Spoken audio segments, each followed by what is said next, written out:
Merci Christiane.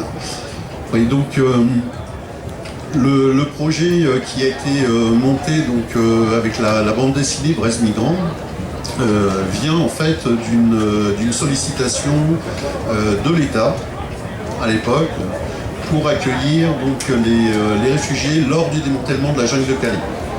Donc c'était une sollicitation qui était arrivée fin 2015, début 2016. Et on a vu, nous, les premiers réfugiés arriver sur nos centres de vacances que nous avons mis à disposition, donc les centres de vacances de la CCAS, donc qui est, pour parler plus simplement, le comité d'entreprise de DFGDF, donc les IEG.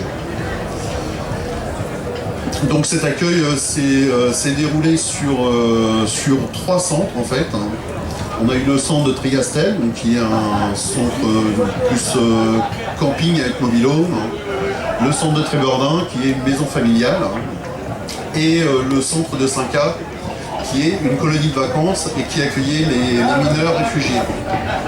Donc il y avait quand même beaucoup de mineurs réfugiés. Après, cette initiative a été développée sur toute la France. Vous pourrez retrouver sur la petite carte qui est juste là tous les centres qui ont été concernés. Voilà. Sur l'accueil, lorsqu'on a eu cette annonce, en fait, le conseil d'administration s'est dit c'est dommage de ne pas partager cet élan de solidarité, parce que c'est vraiment un réel élan de solidarité qui s'est engagé auprès de ces personnes.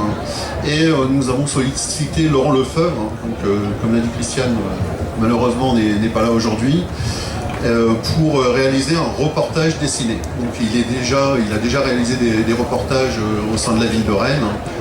Et c'est, comme vous pouvez le voir, hein, je vous présenterai aussi le livre tout à l'heure, c'est quand même très explicite et avec de beaux dessins. Donc Laurent, la commande qu'on lui a fait, c'était un livret de 20 pages. Parce que c'était destiné à l'origine uniquement aux agents des IEG. On ne pensait pas qu'on allait aboutir sur un événement aussi important. Et Laurent, dans sa grande générosité, est parti des 20 pages qu'on lui a commandées. On est arrivé sur un livret de 84 pages. Donc il a été tellement emballé par la rencontre de ces personnes sur les centres de vacances. Son côté humain est arrivé aussi derrière.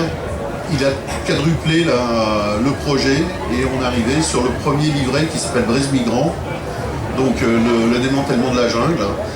Et comme vous le savez, donc, la guerre en Ukraine aussi a fait son lot de réfugiés. Et on a poursuivi cet accueil, toujours avec la CCAS.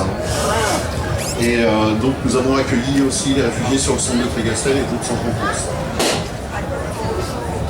On s'est dit c'est dommage de ne pas aller plus loin.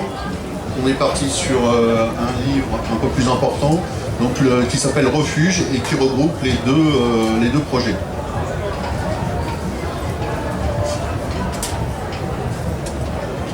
Alors, si vous avez des questions, allez-y, hein, parce que c'est vrai que je l'ai vécu de l'intérieur, j'ai vraiment vécu de l'intérieur le projet en 2016.